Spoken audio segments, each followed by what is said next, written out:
Mingla Past perfect continuous tenseကြောင်းလေ့လာကြည့်အောင်ပါ Past perfect continuous tense မှာရန်ကြီးတော့မသုံးဒါပေမဲ့ tense တွေကိုလေ့လာတဲ့အခါမှာဒီကောင်းလေးကိုလည်းဒီထားတင်တယ်လို့ထင်ပါတယ်အဲကြောင့်ဒီ tense ကိုဆက်လက်ပြီးလေ့လာကြည့်အောင်ပါဒီ past perfect continuous tense ကိုအတိတ်ကာလမှာနောက်ဖြစ်ဖြစ်မတိုင်ခင်အရင်ဖြစ်ခဲ့တဲ့အရာကိုဖော်ပြနေတဲ့အခါမှာသုံးပါတယ်သူရဲ့ sentence structure လေးကတော့ subject အတိတ်ရဲ့အရာဖြစ်တဲ့ had been plus ing ပါ continuous ဆိုတဲ့ ing လိုက်ပြရပါတယ်ဟုတ်ပြီသူကတော့ I ဆိုရင် had been by ing ပဲ he she it ဆိုရင် had been by ing ပါ we you they ဆိုရင် had been by ing တခြား subject အနေဖြစ်ဖြစ်အများပဲဖြစ်ဖြစ် had been plus by ing ပါပဲထိုင်လိုက်လေးနဲ့ကြည့်မယ်ဆိုပို့ပြီးတော့မှာနားလည်တယ် present tense ကနေနောက်ပြန်ကြည့်လိုက်မယ်ဆိုရင် past tense ဖြစ်ပါတယ် past tense ကိုနှစ်ပိုင်းပိုင်းကြည့်လိုက်မယ်ဆိုရင်အရင်ဖြစ်ခဲ့တဲ့အကြောင်းကို had been plus by ing နဲ့တော့နောက်မှဖြစ်ခဲ့တဲ့အရာကိုရိုးရိုး past simple နဲ့ပဲရေးရပါတယ်စမ်းသပ်လေးတွေနဲ့လေ့လာကြည့်လိုက်မယ်ဆိုရင်ပို့ပြီးတော့မှမှတ်မိလို့ပဲလို့ညွှန်နေမိပါတယ်စနစ်လေးလေးကချက် She had been studying for 2 hours သူက2 နာရီကြာကြာစာလေ့လာနေတာ before her mom came ဒီမဲ့ဆိုလို့ရှိရင်ဒီစနစ်မဲ့ဆိုလို့ရှိရင်သူ့အမေမရောက်ခင်သူကစာကို2 နာရီကြာကြာလေ့လာနေသူ့အမေကနောက်မှရောက်လာတာဖြစ်တဲ့အတွက်ကြောင့်ရိုးရိုး past tense နဲ့ရေးထားပါတယ်။အရင်ဖြစ်ခဲ့တဲ့နာရီကြာကြာလေ့လာနေတာကိုတော့ past perfect continuous tense ပုံစံနဲ့ရေးရပါတယ်။ဒီပုံစံက had been by ing ဒီမဲ့ဆိုတော့ she had been studying စက်ပြီးလေးရေးကြည့်အောင် He had been reading until they arrived. သူတို့မရောက်လာခင်သူကစာဖတ်နေတာအဲ့ဆိုသူတို့ကနောက်မှရောက်လာတယ်စာဖတ်နေပြီးတာကစာဖတ်နေတာကအရင်ဖြစ်တဲ့အတွက်ကြောင့်ဒီစာဖတ်နေတာကို past perfect continuous tense နဲ့ရေးပြရပါတယ် We have been living in Thailand for 5 years ငါတို့ကထိုင်းမှာ9 နှစ်ကြာကြာနေခဲ့တယ် Before we moved to the United States United States ကိုမပြောင်းခင်ငါတို့ကထိုင်းမှာ9 နှစ်ကြာနေခဲ့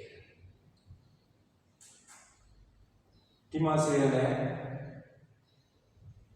United States ကိုနောက်မှနေတာဖြစ်တဲ့အတွက်ကြောင့်အရင်ဆုံးထိုင်းမှာနေတဲ့အခါကို past perfect continuous tense နဲ့ရေးထားပါတယ် They were tired သူကမောပန်း because they had been running ပြေးလို့သူတို့မောတာအားကြောင့်မလို့အရင်ပြေးတဲ့ဟာကို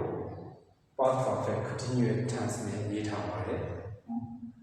မောတာတော့နောက်မှဖြစ်တဲ့အတွက်ကြောင့်ရိုးရိုး past tense နဲ့ရေးထားတယ်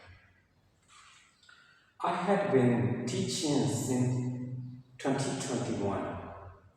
2020ကလေးကစာလေးရဲ့တင်ကြပေးနေတာဟုတ်ပါပြီနော်ဒါဆိုလို့ရှိရင်ထိုင်ပြန်ပြီးတော့မှပြပြမယ်ဆိုရင်အတိတ်ကာလမှာဖြစ်ခဲ့တဲ့အရာတွေအရင်ဆုံးဖြစ်ခဲ့တာကိုတော့ past perfect continuous tense နဲ့ရေးရပါတယ်နောက်မှဖြစ်တာကိုတော့ new past tense နဲ့ရေးရပါတယ် subject အားလုံးအနည်းပဲဖြစ်ဖြစ်အများပဲဖြစ်ဖြစ် had been plus ing ဆိုတဲ့ပုံစံနဲ့ရေးရပါတယ်ဒီ structure လေးကိုအုံနောက်ထဲမှာရှိနေတယ်ဆိုရင်ဒီ tense ကလည်းအင်မတန်မှမှန်လွယ်ကူပါတယ်ဆက်ပြီးတော့မှ negative sentence နဲ့ caution sentence တွေကိုပြီးလာကြည့်အောင် negative sentence ကိုလေ့လာရမယ်ဆိုလို့ရှိရင်တော့သူ့ရဲ့ negative ပုံစံအတိုင်း not လေးကိုထည့်ပေးရပါတယ် not ကိုတော့ဘယ်နေရာမှာထည့်မှာလဲဆိုရင် had နဲ့ been နဲ့ချာမှာထည့်ပေးရပါတယ်အဲဆိုရင် sentence structure လေးကတော့ subject had not been plus ing